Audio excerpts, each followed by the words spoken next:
네, 안녕하세요. 네, 이재영 법무사입니다.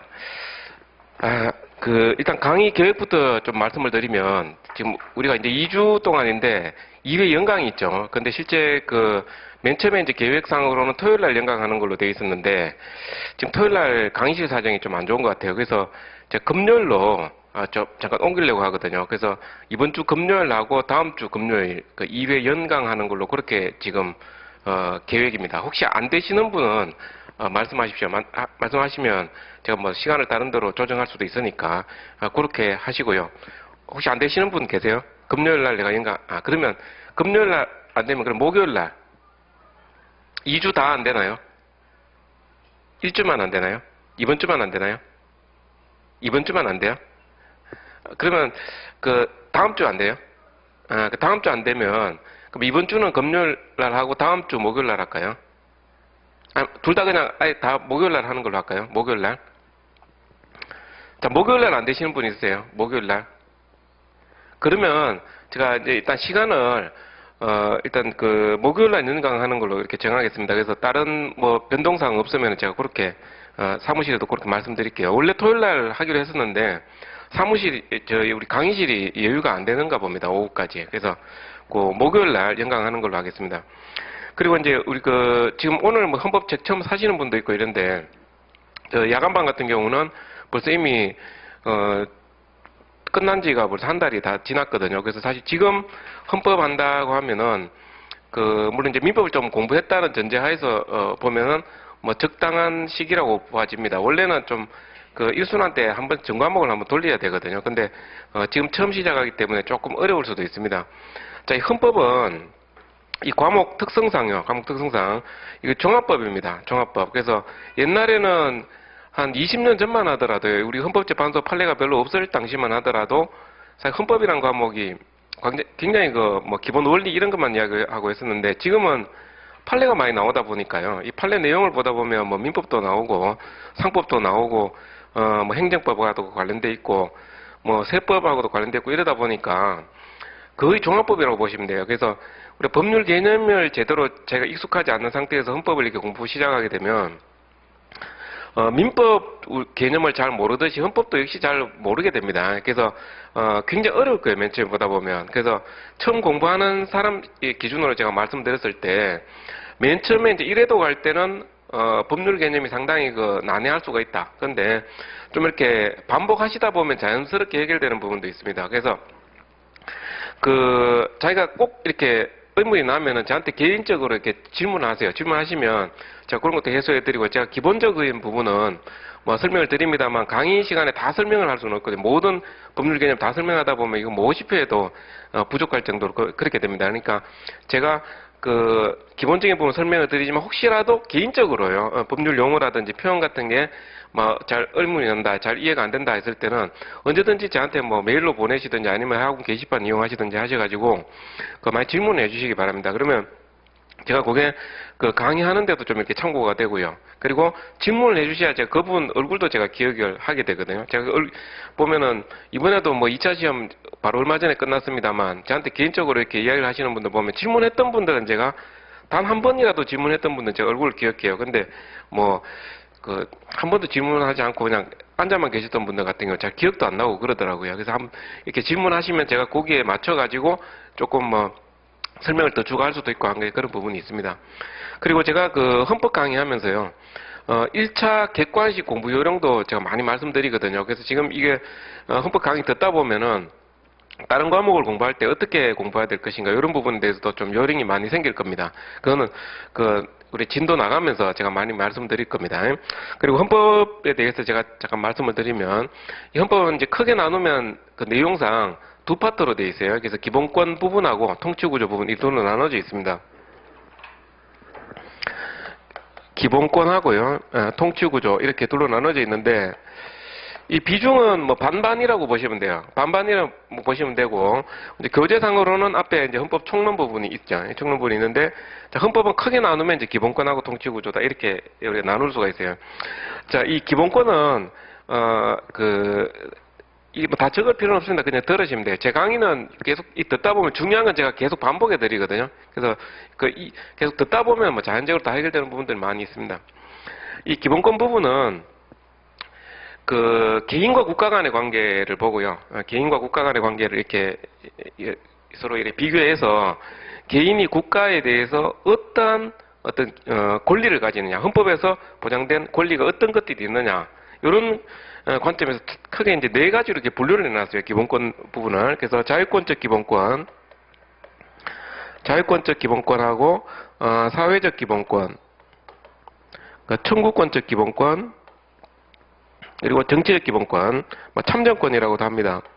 이렇게 네 개로 나눌 수가 있거든요. 뭐 헌법 교재상으로 봤을 때는 뭐 다른 책들 보면 이게 뭐 세 개로 나누는 책들도 있고 막 그렇습니다. 근데 요 분류는요, 일형의 분류예요. 하나의 큰 대분류라고 보시면 됩니다. 근데 이게 뭐 딱 이렇게 선을 그어가지고 이 기본권하고 이번권이 막 명백하게 이게 딱 분리가 되느냐, 그건 아니에요. 개괄적으로 봐가지고 여기 보시면 뭐 여기 앉아 계신 분들 중에 어떤 분은 좀 키 큰 분들이 있고 좀 잘생긴 분들이 있고 좀 못생긴 분들이 개괄적으로 이렇게 나눠놓은 거예요. 그러니까 이건 개별적으로 들어가게 되면 성격을 다 공유하는 부분들이 많이 있습니다. 그래서 이 부분과 관련해 가지고 우리 헌법재판소에서 국민의 기본권들은 어떤 것들이 보장이 돼 있고, 국가 공권력 작용이 이 기본권을 갖다가 침해했을 때 이것이 헌법에 위반되느냐 안 되느냐 이런 거 판단한 부분들이 있거든요. 그래서 우리가 이제 헌재 판례라고 하는 것들입니다. 판례가 이 부분에 대해서 이제 많이 쌓여 있단 말이죠. 그러니까 제 교재를 보면 대부분 다 판례로 되어 있어요. 그래서 시험 문제에서 요 판례 위주로 출제가 됩니다. 판례 위주로. 그러니까 이 기본권 부분은 뭐 대부분 다 판례다 이렇게 보시면 돼요. 그래서 판례를 정말 많이 보게 됩니다.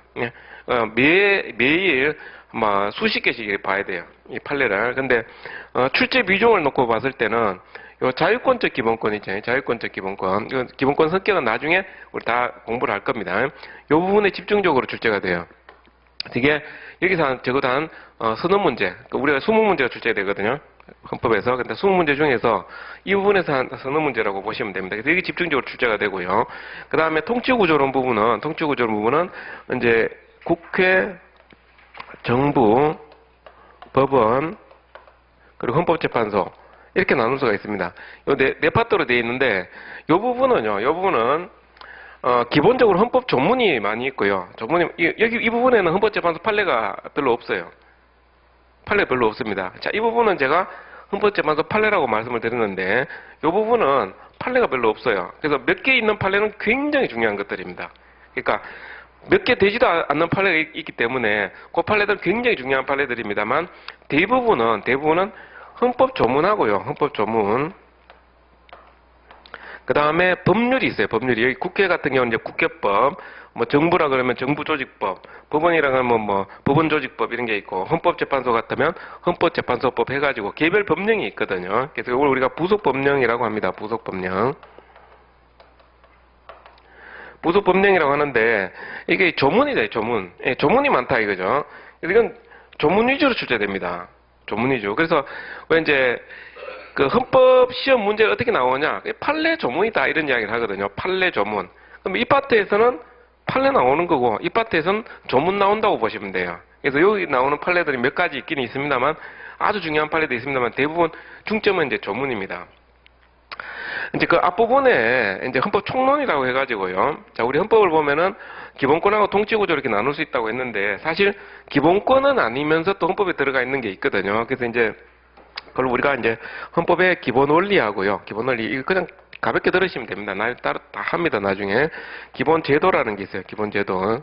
이런 게 이제 헌법 총론에 우리가 나오는 내용이고, 그래서 헌법 맨 앞에 보면은 헌법은 무엇인가, 헌법은 어떤 종류가 있는가, 헌법의 역사는 어떠한가, 우리나라 헌법은 어떻게 개정되었는가, 이런 내용들이 쭉 있어요. 근데 요런 부분들은 굉장히 좀 추상적이고 관념적인 부분들도 있습니다. 근데 우리가 이제 출제 비중을 놓고 봤을 때 옛날에는 한 677, 776 이런 식으로 거의 비중이 똑같았어요. 똑같다가 최근에 요 부분의 비중이 좀 줄어들었습니다. 헌법 총론 부분이 한 세네 문제 정도 나오는 거고 여기서 한 7, 8문제씩 이렇게 각각 이렇게 출제됩니다. 그러니까 골고루 출제되는 부분이에요. 이 골고루 출제되는데 다만 제가 그 중에서 법무사 시험에 많이 출제되는 부분을 말씀하시오 이렇게 하게 되면 자 우리는 이제 요 기본권 중에 자유권적 기본권이 중요하다. 자유권적 기본권. 자 통치구조 부분 중에는요. 자 법무사 시험을 제외한 다른 그 뭐 공무원 시험이나 뭐 법원행시라든지 사법시험 같은 다른 시험 같은 경우는 국회가 굉장히 중요해요. 이게 국민의 대표기관이라 해가지고 아주 중요하게 다룹니다만 우리는 법원에서 시행하던 시험이다 보니까 국회가 특별히 중요하지는 않습니다. 오히려 뭐 이렇게 골고루 출제되는 그러니까 다른 시험보다는 국회 비중이 조금 줄어들고요. 오히려 법원에서는 뭐 매년 한 문제씩 꼭꼭 이렇게 출제가 되거든요. 그래서 법원에 좀 염두를 두셔야 되는데 그래도 중요도를 상대적으로 비교해 봤을 때 가장 많이 우리가 중요도를 다뤄야 되는 부분은 헌법재판소예요. 헌법재판소. 그래서 오늘 우리가 첫 시간에 헌법재판소를 공부하게 돼요. 헌법재판소. 그래서 헌법재판소가 역시 제일 중요하다. 그래서 통치구조 부분은 헌법재판소가 가장 중요하고 기본권 부분은 자유권적 기본권이 가장 중요하고요. 총론 부분에는 기본 원리와 기본제도 이 부분이 제일 잘 나옵니다. 그래서 이 파트만 보면은요. 이 파트 보고 법원 좀 본다 그러면 한 20문제 중에 한 10문제 정도는 맞출 수가 있어요. 절반 정도는. 여기서 나온다고 보시면 됩니다. 그래서 우리 이제 그 법무사 공부하시다가 이게 이제 커트라인도 좀 낮고 이러다 보니까 헌법 공부하다 도저히 힘들어서 안 되겠다 해가지고 헌법을 그냥 포기해버리시는 분이 있어요. 그래서 어떤 분은 뭐 와가지고서는 시험 치기 일주일 전에 총론 부분 다 빼버리고 보면 안 됩니까? 뭐 이런 식의 이야기를 하거든요. 그러면 적어도 요거는 보고 가라 이렇게 얘기를 하게 됩니다만 우리가 그 마인드가요. 기본 마인드가 포기하는 쪽을 자꾸 제끼는 쪽으로 이렇게 자꾸 신경을 쓰게 되면 반타작을 목표로 하면은 반타작도 안 나오는 거예요.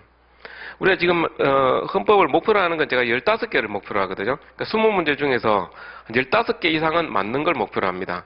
그렇게 해가지고 제가 실제로는 한 15개 이상 조금 더 하거든요. 더 합니다.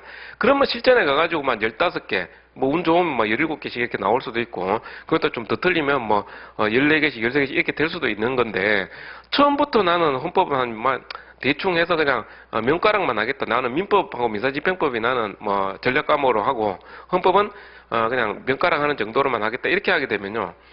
이게 기본적으로 반타작도 안 돼가지고 아주 크게 그 낭패를 볼 수가 있습니다. 어차피 헌법 한 문제나 민법 한 문제는 똑같거든요. 민법에서 한 문제 더 맞추기 위해서 노력하는 것보다 그보다 덜한 노력으로 헌법에서 한 문제 더 맞출 수 있단 말이죠. 그러니까, 이건 주요 과목은 아닙니다만, 분량은 만만치 않습니다. 굉장히 많거든요. 그래서 하다가 좌절하지 않기를 바랍니다. 그래서 저는 이 강약 조절을 해드리거든요. 이거 반드시 봐야 됩니다. 이렇게 말씀드리는 부분이 있고요. 어떤 부분은 이건 그냥 읽어보시고 넘어가십시오. 이렇게 말씀드리는 부분이 있거든요. 또 어떤 부분은 한번 주의 깊게 보시고 그냥 넘어가시고 이렇게 하시는 부분도 있고, 이거 별로 안 중요하다고 이야기하는 부분도 있어요. 그리고 제가 어떤 거는 또 판례 읽다가 저도 잘 모르는 판례들이 나오거든요. 그런 거는 안 중요한 거예요. 예.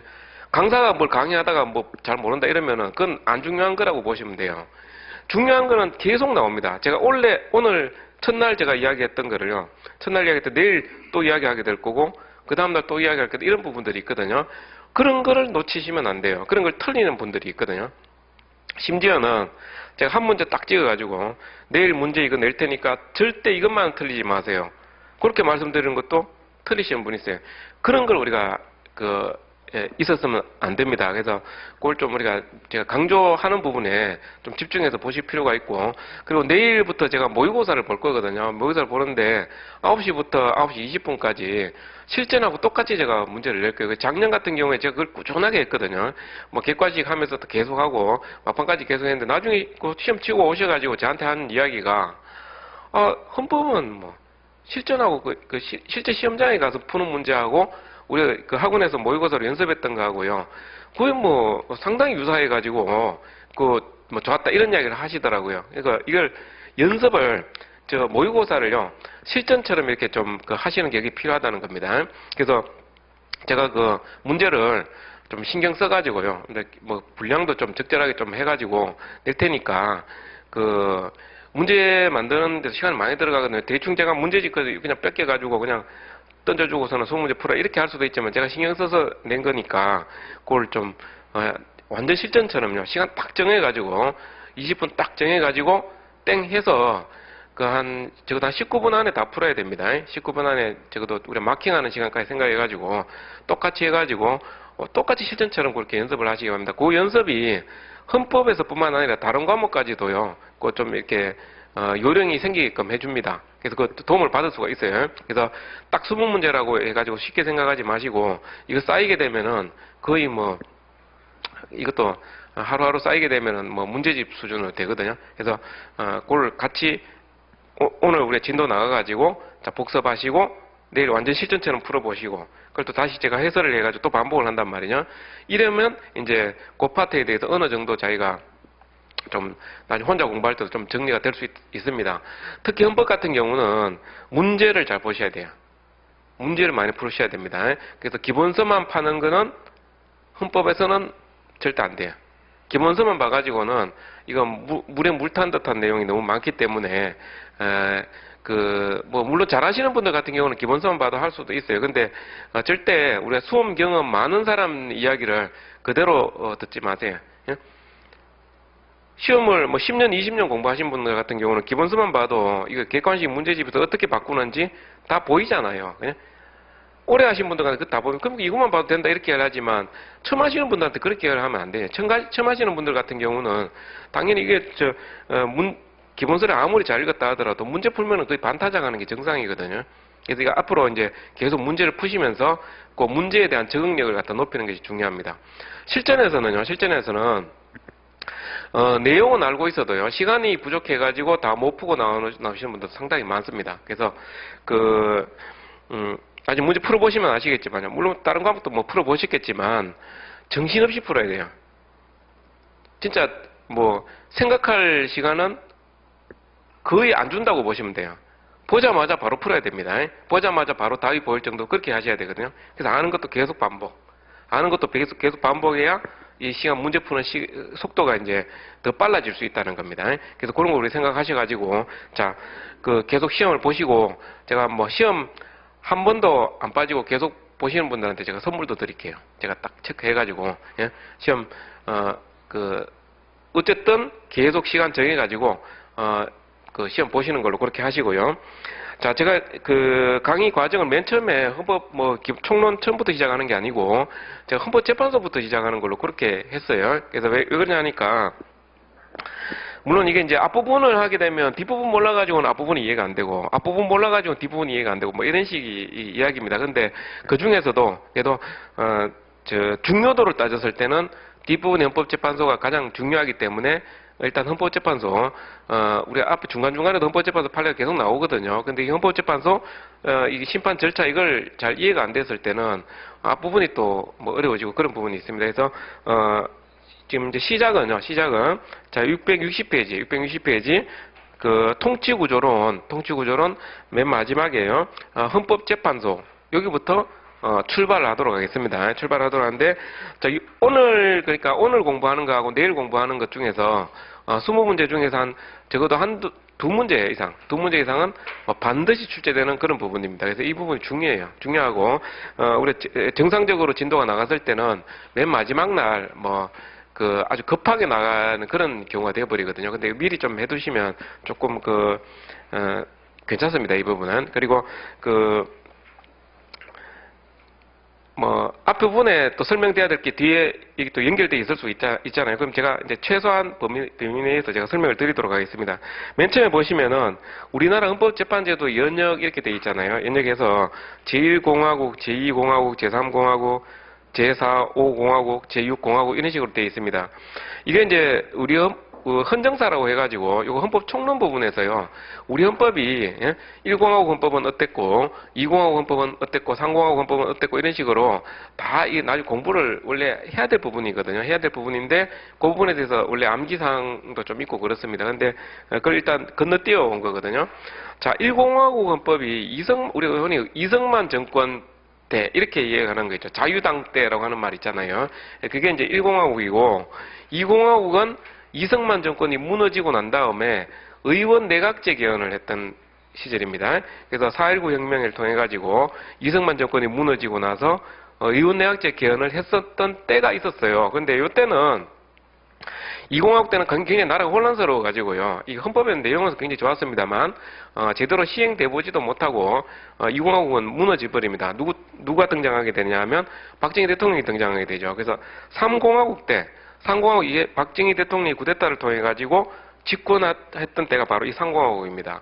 그리고 나서 이제 4공화국이 바로 언제냐 하면은 뭐 편하게 들으시면 돼요. 나중에 뒤에 가서 또 다 할 겁니다. 4공화국은 그야말로 박정희 정권의 이제 중앙 집권 형태로 장기독 어떤 뭐 우리가 뭐 독재라고 하면 또 뭐 여러 가지 이야기가 있을 수 있지만 뭐 장기 독재 어떤 토대를 마련한 게 이런 게 이제 4공화국 유신헌법이라고 하잖아요. 우리 유신헌법 때가 바로 이 4공화국 헌법입니다. 그러다 이제 박정희 대통령이 돌아가시고 나서 이제 전두환 전 대통령 등장했던 때가 5공화국이라고 보시면 되고요. 현행헌법이 제6공화국입니다. 그러면 공화국이 1, 2, 3, 4 이거 번호를 붙여놓은 건 뭐냐? 별 의미가 없어요. 별 의미 없습니다. 그냥 어떤 정권 담당자가 과거 정권과 지금 자기가 지금 행사하는 이런 권력은 뭔가 다르다. 과거와는 뭔가 다르다라는 걸 갖다 강조하기 위해서 괜히 번호를 붙여놓은 것에 불과합니다. 아무 의미가 없어요. 그래서 1, 2, 3, 4, 5 이렇게 붙여놓은 거는 뭐 별다른 의미를 찾지 마시고 그냥 보시면 됩니다. 자, 위헌법률 심판하고요. 탄핵 심판. 자, 요 왼쪽에서 이렇게 밑으로 한번 보세요. 자, 위헌법률 심판, 탄핵 심판, 위헌정당 해산 심판, 권한쟁의 심판, 헌법 소원 이렇게 되어 있는데 요게 우리 헌법재판소가 담당하는 심판 관할입니다. 관할. 말하자면 우리 헌법재판소가 뭘 심판하느냐, 뭘 재판하느냐, 그걸 이야기하자면 위헌법률 심판하고 탄핵 심판 이런 것들을 우리가 헌법재판소가 담당하는 것들이고 사건 번호가 붙는데요. 우리 헌법책을 보다 보면 뭐 2005 헌가 뭐 3, 4, 6 뭐 이런 식으로요. 사건 번호가 붙거든요. 판례를 보면 그 판례 번호 붙는 순서가 위에서부터 밑으로. 자, 위헌법률 심판을 헌가 사건, 가나다라마 이렇게 붙는 거예요. 가나다라마. 그러니까 위헌법률 심판이 헌가 사건이고 탄핵 심판 헌나, 그 다음에 위헌정당에서는 헌다 이런 식으로 판례 번호가 붙어요. 판례 번호 붙는데, 자, 우리가 이제 기본적으로 알아야 될 거는 헌가 사건하고 헌마 사건. 위헌법률 심판입니다. 헌가, 요거 위헌법률 심판. 그 다음에 헌마 사건이라고 하는데 이건 이제 헌법 소원이라고 해요. 헌법 소원. 이제 앞으로 우리가 이제 이거 두 개 가지고 맨날 매일같이 이제 판례를 보고 종을 보고 이렇게 할 겁니다. 이게 두 가지 사건이에요. 자, 위헌법률 심판은 어떤 걸 말하는 거냐면, 자, 물론 우리가 오늘 진도 나갈 부분입니다만 제가 개괄적으로 잠깐 설명드리겠습니다. 자, 위헌법률 심판은 어떤 걸 말하는 거냐면 법률 있잖아요. 법률. 우리가 민법이라든지 뭐 상법 같은 이런 법률 있죠. 법률 조항이 헌법의 어떤 원리나 헌법 정신에 반한다 해가지고요. 이걸 갖다가 헌법재판소에 이제 다투게 되는 거예요. 다투게 돼가지고 헌법재판소에서 헌법이 위반된다라고 심판해버리게 되면은 결정을 내리게 되면 법률 자체가 무효화돼 버려요. 무효화돼 버립니다. 이게 이제 헌가 사건, 위헌법률 심판 사건이라고 합니다. 저는 어떤 분이 이제 저한테 찾아오셔가지고 자기가 어떤 사업을 하는데, 어떤 법률 때문에요. 엄청 고통을 받고 있다는 거예요. 그래서 이거 뭐 조세하고 관련돼 있는 어떤 법률인데 그 때문에 자기한테 세금이 굉장히 많이 부담이 된다는 거예요. 그래서 이 법률을 좀 이렇게 다투고 싶은데 어떻게 하면 되느냐. 그럼 이 법률을 들고 그냥 헌법재판소, 저 있잖아요. 그죠? 그 자기 법률을 갖고 가가지고, 헌법재판소에 가가지고 이 법률이 이거 헌법에 위반된다. 이 무효입니다. 이게 다툴 수 있느냐? 그게 다툴 수 있는 게 아니에요. 위헌법률 심판은 그렇게 법률 들고 우리 뭐 법전 들고 바로 헌법재판소가 다툴 수 있는 게 아니라 요건이 있어요. 요건이 있는데 항상 이게 재판이 전제가 돼야 돼요. 재판이 전제가 돼야 됩니다. 그래서 이런 사람이 뭐 예를 들어 소송 당사자라고 보겠습니다. 이 재판이 진행 중이단 말이죠. 재판. 항상 이 재판을 전제로 해가지고요. 재판을 전제로 해가지고 예를 들어서 A라는 법률이 헌법에 위반된다. 내가 A라는 법률 때문에 내가 고통받고 있기 때문에, 그리고 이 재판에서 내가 질 수도 있다. 여기 세금이 많이 부과되면 어떻게 되겠습니까? 우리가 과세관청을 상대로 해가지고 조세 부과처분 취소소송 이런 거 제기할 수 있거든요. 행정소송 이렇게 제기할 수 있습니다. 이게 재판이 진행 도중에 그 재판과 관련해 가지고 이 법률이 헌법에 위반되는지 여부를 이렇게 법원에다가 재청 신청을 해요. 법원에다가 이렇게 신청을 하게 되고 당사자가 신청을 하게 되고 법원이 이걸 받아들이면은요 헌법재판소에 이렇게 묻습니다. 이게 위헌입니까 합헌입니까? 라고 물어요. 이걸 위헌 재청이라고 해요. 위헌 재청. 그래서 물어가지고 헌법재판소 위헌이다 합헌이다 결정 나면 거기에 맞춰가지고 법원이 재판을 진행하는 이런 형태입니다. 이게 이제 위헌 법률 심판이라고 하는 건데 나중에 좀 더 구체적으로 해야 돼요. 제가 이거 아주 수박 그달기식으로 지금 설명드린 거예요. 그래서 이 내용을 좀 구체적으로 공부를 하셔야 되는 거고, 자, 헌법 소원은 어떤 걸 말하는 거냐면 우리의 소원은 통일할 때 그런 뜻 아니고요. 이 헌법 소원은 자, 우리 국민의 어떤 기본권을 가지고 있다 그랬잖아요. 자, 우리 국민의 기본권은 어떤 걸 가지고 있느냐. 그 앞으로 이제 우리가 공부를 하시면은 아시게 됩니다. 아시게 돼요. 아, 내가 이런 기본권을 가지고 있었구나. 우리 헌법을 공부하다 보면 알게 돼요. 그래서 어떤 분은 이런 이야기도 하세요. 자기 헌법을 하지 않을 때는 나한테 무슨 권리가 있느냐. 항상 이런 생각을 가지고, 살아왔다는 거죠. 지금까지 인생을 나는 항상 여기 갔으면 여기 치이고, 저기 가면 저기 치이고, 나는 항상 주변 사람들한테 네가 문제야. 니만 문제고, 다른 사람 니 빼고 다 정상이야. 뭐 이런 소리 계속 듣고 살아와가지고, 나는 내한테 도대체 무슨 권리가 있느냐 해가지고 항상 그게 힘들었다는 거죠, 사는 게. 근데 딱, 이제 처음으로 법 공부한다고 저기 앉아 있으니까 당신에게는 이런 권리도 있고, 이런 권리도 있습니다. 이렇게 이제 이야기를 한단 말이에요. 그러면, 아, 나한테 이런 권리도 있었나? 하는 거죠. 자기가 몰랐던, 우리가 모르고 있었지만, 지금 강의 듣는 것도 어떻게 보면 기본권 행사예요. 헌법에서 지금 강의를 이렇게 들을 수 있고, 자기가 마음대로 이렇게 강의 듣고 싶으면 법무사 공부하고 싶으면 법무사 공부할 수 있고, 뭐 다른 공무원 시험 응시하려면 공무원 시험 응시할 수도 있고, 이게 다 헌법에서 보장되어 있는 기본권 행사단 말이죠. 그런 이제 이야기를 해줍니다. 그러면, 아, 내가 지금 이런 권리를 가지고 있었구나라고 우리가 이제 알게 되는 거죠, 말하자면. 그러면 이 기본권이라는 게 있는데, 이제 우리가 이제 하나씩, 우리가 어떤 기본권을 가지고 있는지를 우리가 이제 기본권 파트에서 공부를 하게 돼요. 근데 이 기본권을 보장만 하면 안 되잖아요. 이게 침해됐을 때 구제를 해줘야 될 것 아닙니까? 권리라고 하는 것은요, 권리 그 자체만 가지고 있다고 해서 어떤, 그 권리가 완전히 보장이 되는 게 아니라, 권리가 침해됐을 때 구제 수단이 마련되어 있어야 되는 겁니다. 그래서 이 헌법소원이라고 하는 거는요, 국가의 공권력 행사가 기본권을 바로 직접 침해해버린다는 거죠. 국민의 기본권을 직접 바로 침해해버렸을 때, 국민이 바로 헌법재판소에다가 내 기본권이 이렇게 침해당했으니까 이 기본권 좀 구제해주세요 하고 요청을 하는 거예요. 그게 바로 이 헌법소원 제도입니다. 헌법소원을 제기하려고 그러면 이 기본권이 어떤 것인지 알아야 되겠죠. 그래서 우리가 기본권 파트를 공부하는 거야. 자, 제가 아까 헌법에서는 기본권 파트가 있고 통치구조 파트가 있다고 하는데, 그럼 기본권 파트에서 우리가 기본권을 계속 공부하는 이유가 뭐냐? 뭐 때문에 기본권을 공부하느냐? 어떻게 보면은 헌법 소원 제기하기 위해서 이렇게 이해를 해도 뭐 틀린 말은 아니에요. 기본권을 가지고 있고 이 기본권 침해되었을 때 내가 헌법 소원으로 다툴 수가 있다는 거죠. 그걸 주장하고 구제를 요청할 수 있다는 겁니다. 이게 이제 헌법 소원 제도로 하는 건데, 이거는 기본적으로 공권력이라는 이런 요건이 필요하고요. 그 다음에 기본권의 어떤 침해에 대해서 이걸 요건으로 합니다. 다른 위에 위헌법률 심판 사건에서 요건이 있듯이 헌법 소원도 요건이 있습니다. 이 요건들을 나중에 하나씩 다 하셔야 돼요. 하셔야 되는데, 그 중에 중요한 요건이 있고 안 중요한 요건들이 있거든요. 그래서 그것도 제가 강약 조절해 드릴 테니까 뭐 우리 첫 시간에 조금 어려울 수 있겠습니다만, 제가 어떻게 보면 맨 뒷부분부터 시작하는 게 조금 모험이긴 해요. 하지만 우리 처음 공부할 때 제일 빠릿빠릿하잖아요. 그죠? 맨 처음에 헌법 총론회가 할 때 뭐 잘 출제되지도 않는 부분에 대해서 막 열심히 공부하고 있다가 가장 중요한 헌법재판소 와가지고 막 전부 퍼져가지고, 예? 뭐 강의 나오지도 않고 막 이렇게 돼버리는 수가 있단 말이에요. 그래서 제가 뭐 어쩔 수 없이 뒷부분부터 시작을 하는데 조금 어렵더라도요, 요거부터 먼저 출발하는 것이 결과적으로는 도움이 될 수 있으니까 이렇게 순서대로 한번 봅니다. 자, 그러면 우리가 이제 이렇게 1공화국, 2공화국, 3공화국이 지금 우리가 헌법재판소가 있습니다만, 헌법재판소가 설치된 거는 현행 헌법의 최초예요. 현행법 최초입니다. 헌법재판소가 설치돼 가지고 활동한 거는 현행헌법에 와서야만 가능했던 일이에요.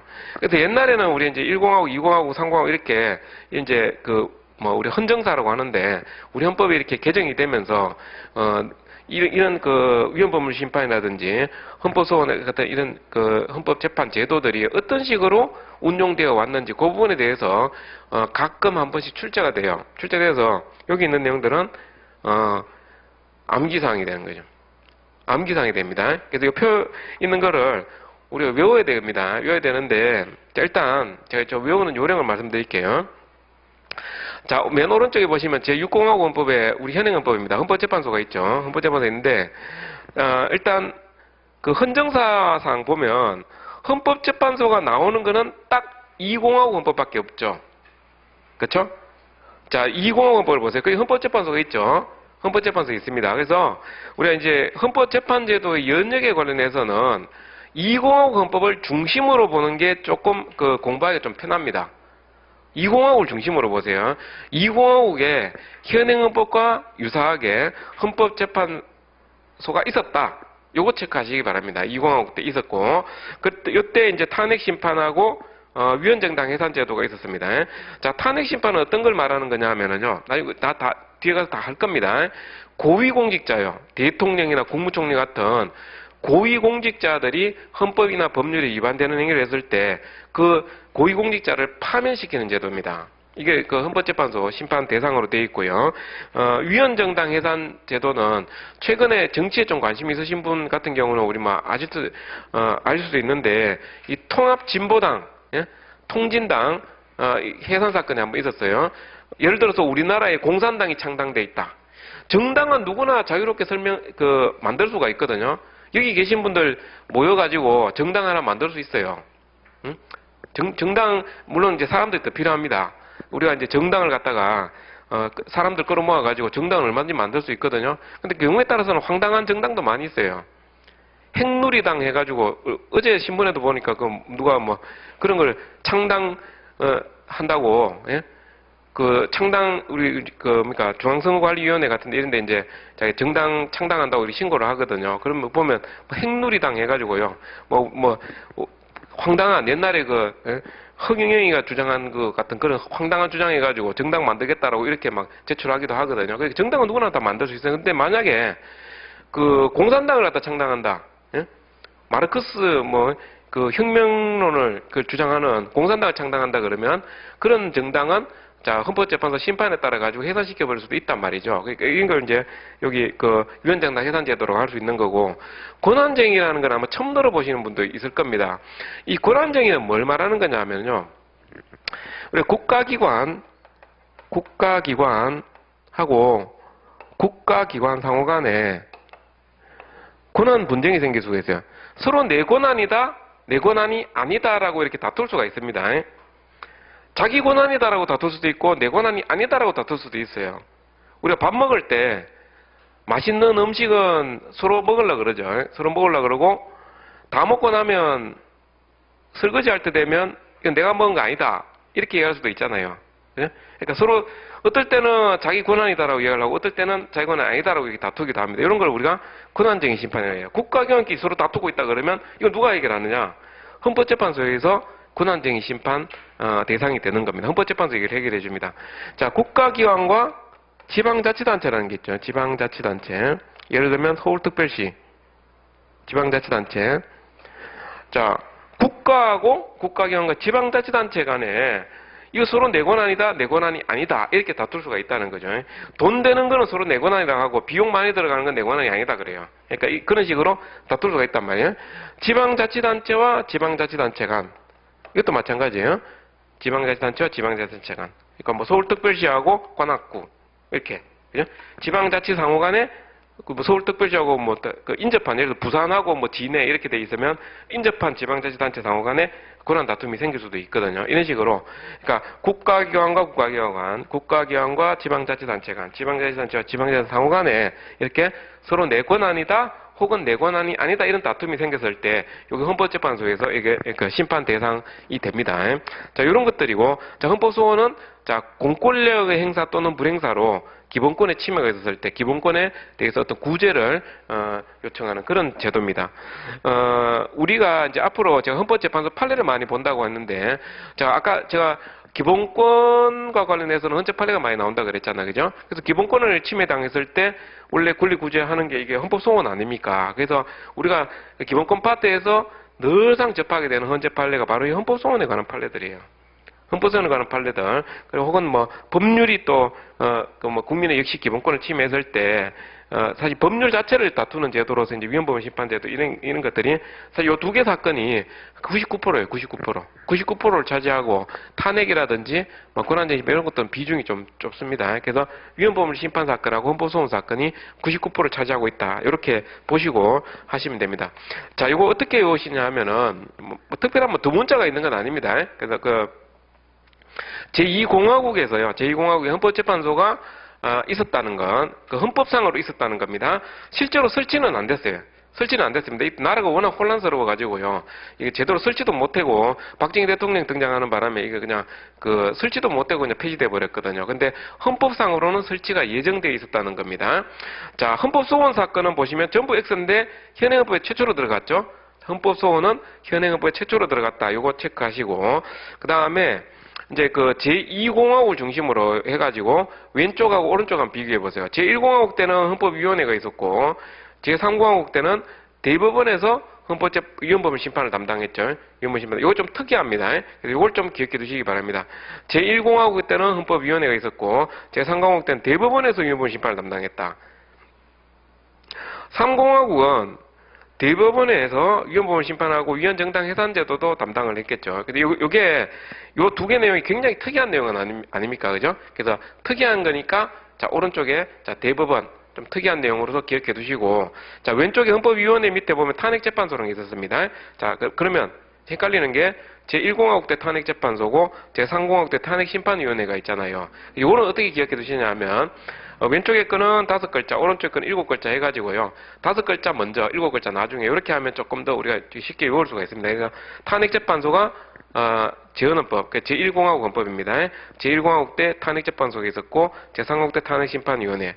그 다음에 4050, 그러니까 그 유신헌법 때하고 전두환 전 대통령 집권했던 그 시점에서는 헌법위원회였습니다. 자, 요 정도만 보세요. 요 정도만. 제가, 이게 더 내용이 있습니다만, 그 내용, 기본적인 내용들은 나중에 이제 공부하시면서 조금씩 추가하시면 됩니다. 지금 처음부터 이거 다 외우기는 좀 이렇게 무리가 될 수가 있거든요. 그래서, 능력껏 그 내용을 늘리시는 건 되지만, 제가 보라는 것만은 위주로 이렇게 좀 중심으로 보시고, 나머지 건 나중에 살을 좀 더 붙이는 식으로 그렇게 하시기 바랍니다. 자, 헌법을 우리가 잘 하시려 그러면은 기본적으로 조문을 잘 보셔야 돼요. 그래서 제가 뭐 이야기를 제가 아까 뭐 잠깐 하려다가 말씀 빠뜨렸는데, 그 헌법 공부하실 때요. 일단 헌법 조문 많이 보셔야 돼요. 헌법 조문을 옛날에 그 국민교육 헌장 해가지고 막 무대뽀로 외우던 시절이 있었거든요. 예? 헌법 조문도 그렇게 보셔야 돼요. 어떻게 보면 좀 헌법 공부가 재미없어지는 그 요인이 됩니다. 예? 제1조 대한민국은 민주공화국이다. 예? 헌법 전문해가지고 유구한 역사와 전통에 빛나는 대한국민 해가지고 쭉 나오는 문장이 있거든요. 계속 반복해서 읽으셔야 돼요. 우리가 헌법 시작하면 계속 하셔야 됩니다. 그거를. 근데 이게 그 헌법 조문은요, 초등학생도 읽으면 읽을 수 있는 내용이에요. 이게 무슨 민법에 뭐 계약관계 뭐 복잡하게 되어 있는 것도 아니고, 예? 초등학생도 읽을 수 있는 내용으로 되어 있어요. 이 130개밖에 안 되죠. 근데 실제 나중에 시험 문제 나오는 거 보면 민법보다 조문은 더 어려워요. 왜 그러냐? 자, 민법 조문이나 상법 조문은요, 내용만 알고 있으면 되잖아요. 그죠? 누가 누구에게 이런 권리를 행사할 수 있다. 내용만 알고 있으면 되는데, 헌법 조문은 이런 단어가 있냐 없냐를 물어봐요. 시험 문제에서 우리 헌법 조문에 이런 표현이 있냐 없냐를 물어봐요. 내용은 비슷한 내용으로 바꿔버릴 수가 있습니다. 근데 표현 자체가 있냐 없냐를 물어보기 때문에 표현 자체에 대해서 익숙하지 않으면 뭐 생각해가지고 풀 수 있는 그런 여지가 없습니다. 그래서 좀 뭐 어떻게 보면은 헌법 공부가 좀 단순무식하게 돼버리는데 조문을 갖다 계속 이렇게 반복해서 볼 필요가 있습니다. 물론 저하고 나중에 이제 진도 나가면서요, 이 조문을 어떤 식으로 장난을 치는지 그것도 제가 다 말씀을 드릴 겁니다. 드리는데 기본적으로 헌법 조문을 좀 반복해서 보셔야 된다는 걸 제가 말씀드립니다. 그게 안 되면은 헌법은 뭐 기본적인 문제에서 자꾸 이게 틀리게 됩니다. 그래서 조문 계속 반복해서 보십시오. 자, 민법보다도 조문 숫자는 얼마 안 되지만 실제 문제는 더 어렵다 생각하셔야 됩니다. 자, 밑에 구분 내용 해가지고 구체적으로 제1공화국, 제2공화국, 제3공화국 이렇게 나눠놨어요. 나눠놨는데 자, 이거는 그냥 읽어만 보십시오. 이건 보시고 별로 안 중요합니다. 그리고 사실 이거 다 외울 수도 없어요. 어차피 읽어봤자 풀 수도 없는 그런 문제는 제가 말씀을 드릴 겁니다. 이건 이제 제가 경험이 있기 때문에 어차피 읽어도 못 푸는 그런 부분들이 있어요. 그러면 제가 그냥 읽어보시라고 하시고 그냥 넘어가시는 겁니다. 그러면 아예 완전 제껴버리는 분들도 있거든요. 그건 하지 마세요. 일단 한번 보고 가십시오. 예? 우리 시험 문제라는 게 기출 문제에서도 물론 나옵니다만 아주 기본적인 거, 누가 봐도 다 쉽게 풀 수 있는 이런 지문 같은 거를 우리가 놓쳐서도 안 되거든요. 그러니까 일단 한 번은 읽어보십니다. 한번 읽어보시는데, 별로, 이거 읽는다고 해서 이걸 외우려고 해서는 안 되고요. 외울 수도 없고, 참고만 하시면 되겠다는 겁니다. 자, 그럼 뭘 보시냐 하면, 제2공화국 헌법재판소 파트에서 자, 동그라미 읽어보세요. 자, 헌법재판소는 자, 5.16. 자, 이거 박정희 대통령 쿠데타입니다. 자, 5.16이 발생해가지고 실제로 설치되지도 못하고 폐지되고 말았다. 이거 있죠. 자, 여기다가 체크해 주시고 요게 법원 행시에 2번 출제됐습니다. 법원 행시에 2번 출제됐거든요. 그래서 요거를 우리가 좀 체크하셔가지고 혹시라도 제2공화국 때 현행헌법과 마찬가지로 헌법재판소가 설치되어 활동했다 이런 소리 하면은 그냥 꺼버리면 되는 겁니다. 그래서 이것만 조금 유념하시고 나머지는 그냥 참고삼아 보십시오. 참고삼아 보시고 나중에 헌정사 부분을 또 우리가 어차피 보게 될 거니까 보다 보면 또 자연스럽게 해결되는 부분도 있습니다. 자, 헌법재판의 의의 한번 읽어볼게요. 자, 기능 해가지고 자, 헌법재판이라는 광의로는 위헌법률 심판, 탄핵심판, 권한쟁의, 헌법소원, 위헌정당해산, 선거소송 이걸 총칭하는 개념입니다. 그런데 우리나라 경우에 대부분의 헌법재판은 헌법재판소가 담당하고 있고요. 선거소송은 자, 선거가 무효다 혹은 누가 당선이 됐는데 그 당선 무효다 이렇게 다투는 거예요. 자, 이런 선거소송은 지금 법원에서 담당하고 있습니다. 근데 요 법원이 대법원에서 담당하는 게 있고 고등법원에서 담당하는 게 있어요. 나중에 뒤에 가서 다시 다 할 겁니다. 자, 이 사법 소극주의가 있고 사법 적극주의라는 표현이 있거든요. 자, 이거 좀 이해를 하시는 게 좋습니다. 국가기관의 의사결정에 대해서 사법부, 자, 우리 헌법재판소를요, 정치적 사법기관이라고 해요. 우리가 법원은 우리가 순수한 사법기관이라고 이해를 합니다만, 헌법재판소는 정치적 사법기관이라고 합니다. 그래서 이 판단은 사법적 판단을 하긴 합니다만 굉장히 그 정치색이 강합니다. 사실 나중에 우리 판례를 보시면은 그래서 경우에 따라서 판례를 읽다 보면 미국 눈치도 좀 봐야 되고 중국 눈치도 봐야 되고 사드가 그런 거 아닙니까, 그죠? 중국 눈치도 봐야 되고 미국 눈치도 봐야 되죠. 이런 그 국제적인 어떤 역학관계를 고려해가지고 헌재 판례가 요럴 때는 이렇게 판시하고 저럴 때는 좀 저렇게 판시하고 이런 부분도 좀 있거든요. 그래서 좀 앞뒤가 안 맞는 판례들도 경우에 따라서는 좀 나옵니다. 근데 정치적 사법기관이라고 하는데 결국 넓게 보면 이제 사법기관으로 봅니다. 근데 이게 사법소극주의와 사법적극주의는 어떤 개념이냐 하면 국가기관의 의사결정에 대해서요, 사법부가 적극적으로 나서가지고 판단하느냐 아니면 좀 그 판단을 좀 자제하느냐 이런 그 태도를 말하는 겁니다. 그 사법소극주의와 사법적극주의 이념이 대립이 되는데 사법소극주의와 사법적극주의는 어느 하나 일률적으로 정할 수 있는 문제는 아니고 구체적 상황에 따라서 이제 그 달리 봐야 된다는 거죠. 그래서 어떨 때는 좀 적극적으로 나서가지고 판단하게 되고 어떨 때는 좀 물러서게 되고 그 옛날에 박정희 대통령 시절하고 그 전두환 전 대통령 시절 같은 경우는 옛날에 그 유신헌법 당시에요. 긴급 그때 당시에 긴급 조치 이렇게 해가지고 국민의 기본권을 너무 과다하게 제한한 이런 조치들이 많이 있었어요. 근데 그때 당시에는 그 심판 못하겠다 그랬어요. 법원도 그랬고 물론 헌법재판소는 판례도 없었으니까 그때 당시에 대법원도 예? 우리가 심판할 사항 아니다 그랬어요. 그런 입장을 사법 소극주의라고 할 수 있습니다. 사법 소극주의. 정치적 판단에 맡겨야 되지. 예? 우리 뭐 방공, 예? 이런 걸 국치로 가장 중요하게 다뤄가지고, 우리 나라가 혼란스러우면 북한이 또 쳐내려올 수도 있다. 그래서 뭐, 방공을 갖다 가장 우선적으로 해가지고, 국민의 기본권을 과다하게 제한하는 이런 부분이 있다면, 그건 정치적 판단의 문제고, 법원의 판단의 문제가 아니다. 이런 입장이 사법소극주의. 사법소극주의고, 이제 세월이 많이 바꿔가지고 지금 어떤 문민정부 들어서고, 지금은 우리가 이제, 과거 이야기에 대해서 얼마든지 다시 좀 이렇게 심판해줄 수도 있다 해가지고 법원도 옛날에 심판 못하겠다는 태도를 바꿔가지고 심판해주겠다라는 거죠. 심판해주겠다. 이게 전두환 전 대통령이 뭐 쿠데타를 일으킨 거, 이건 내란에 해당하는지 안 되는지, 내란죄에 해당하는지 안 되는지 심판하겠다는 이야기죠. 내란죄 처벌해버리고, 그죠? 그러니까 이제 헌법재판소도 다시 태도를 달리 해가지고 옛날 유신헌법 당시에 이루어졌던 그 긴급 조치에 대해서 헌법 위반되는지 여부에 대해서 적극적으로 심판해준다는 이야기죠. 이런 걸 우리가 사법 적극주의라고 하는 겁니다. 적극주의. 자, 사법 소극주의와 적극주의 어떤 의미인지 그 뉘앙스를 우리가 이해하시면 되는 거죠. 어떤 태도를 말하는 거냐. 적극주의가 더 좋겠습니까? 소극주의가 더 좋겠습니까? 그거는 일률적으로 판단할 수 있는 문제는 아니다라는 거죠.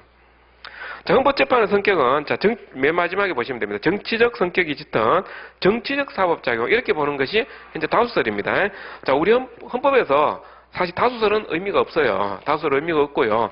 헌법재판소 판례만 의미가 있습니다. 헌법재판소 판례와 의미가 있지, 학설 대립 있는 부분에 대해서는, 이런 것이 학계에 통설이 있다는 정도만 참고만 하시면 되겠습니다. 그게 실제로 시험 문제로는 통설하고 소설하고 대립되는 부분에 대해서 학설을 아느냐 이렇게 출제되지는 않습니다. 다만 이제 학설 대립 있는 부분에 대해서 이론이 없다, 학설 대립이 전혀 없다, 이런 식으로 나올 수는 있어요. 그런 거는 뭐 우리가 꺼버리면 되죠. 학설 대립이 어디든지 다 있을 수 있죠. 그렇지 않습니까? 대한민국에 법과대학교가 얼마나 많은데 어떤 교수님이 어떤 이론을 주장하는지 우리가 어떻게 다 압니까? 헌법은요, 찍는 것도 잘 찍어야 돼요. 나중에 제가 문제 풀이하면서 제가 말씀을 드릴 겁니다. 지금 생각하면, 아니 뭐 이 강사가 지금 찍는 걸 이야기하는 해가지고 되냐, 다 가르쳐야지 이렇게 하지만, 실제적으로 찍을 수밖에 없는 부분이 있다는 걸 제가 말씀드리는 겁니다. 어떤 과목이든 다 마찬가지예요. 자, 제가 말하는 찍는 거는 제대로 이해를 하셔야 됩니다. 우리가 문제를 몰라가지고 떼우르 연필을 굴린다든지, 이건 찍는 거 아니에요. 그거는 찍는 게 아니라 문제를 포기하는 겁니다. 그건 다 틀린다고 보시면 돼요. 문제를 못 읽고 내가 3333 5개를 찍으면 그중 하나는 맞겠지. 그런 생각은요, 꿈도 꾸지 마세요. 다 틀린다고 보시면 돼요. 그러니까 제가 말하는 그 찍는 요령이 있어요. 나중에 문제 푸시면서 우리가 연습을 하셔야 됩니다. 우리는 항상 생각하고 판단을 해가지고 푸셔야 되는 거지, 그냥 시간 부족하다 해가지고 그냥 굴린다든 이런 게 안 됩니다. 처음 공부하실 때는요, 우리 법무사 처음 시작해 놓으면 수석학교 할 것 같은 느낌이 들거든요. 내가 1년 동안 막 미친 듯이 공부해가지고 딱 치는 대로 막 채고 완전 처음부터 끝까지 완전히 조져가지고 완전히 내가 1등 해버려야지. 이게 가면 갈수록 제가 이제 미리 말씀드리는 거예요. 이게 처음은 다 그래요. 다 그러고 시험 치기 한 달 전 되면 이제 1년 동안 내가 뭐 했냐 이런 생각 들거든요. 그럼 일주일 전 되면요, 어떤 사람은 뭐 멘붕 상태 돼가지고 그냥 손 놓고 있는 사람도 있고, 그래도 학원 모의고사만 해도 풀고 가는 사람 있고, 그게 되는 겁니다. 근데 우리가 계속 지금부터 꾸준하게 하시다 보면 자신감이 붙습니다. 자신감이 붙고 하는데, 제가 말씀드리는 거는요, 어떻게 보면은 처음 시작하시는 분들한테 잘 안 될 수가 있습니다. 근데 이걸 계속 제 이야기를 계속 듣다 보면 나중에 자기 있게 되잖아요. 그럼 나중에 그 시험 칠 때까지 계속 그 유용한 지식이 될 수 있습니다. 잘 활용하시기 바랍니다. 그럼 제가 개괄론적으로 뭐 이렇게 좀 말씀을 드렸는데, 첫 시간에 이런 내용들을 앞으로 계속 말씀드릴 거거든요. 헌법소원은 공권력 행사 또는 불행사로 기본권 침해가 있어야 된다. 이건 뭐 두 문자로 따르면 그냥 공기 이렇게 될 수 있는데, 매 시간마다 이야기를 해요. 매 시간마다. 오늘도 이야기할 거고 내일도 이야기할 거고 그 다음에 계속 이야기할 겁니다. 그래서 이거 뭐 따로 이게 적으실 필요 없이 하시면 되고, 조금 쉬었다가 이제 헌법재판소 조직 운영하고요, 이제 법률 전문으로 바로 들어갈 텐데 기본적으로 암기사항들이 좀 많이 있습니다. 그래서 이 첫 시간부터 제가 어떻게 보면은 좀 이렇게 바로 직접적으로 이게 암기사항으로 들어가서 조금 죄송하긴 합니다만, 이게 오히려 이제 시험 적합성으로 따져봤을 때는 이게 더 낫다, 이렇게 생각하시고 같이 보는 걸로 하겠습니다. 좀 쉬었다가 보겠습니다.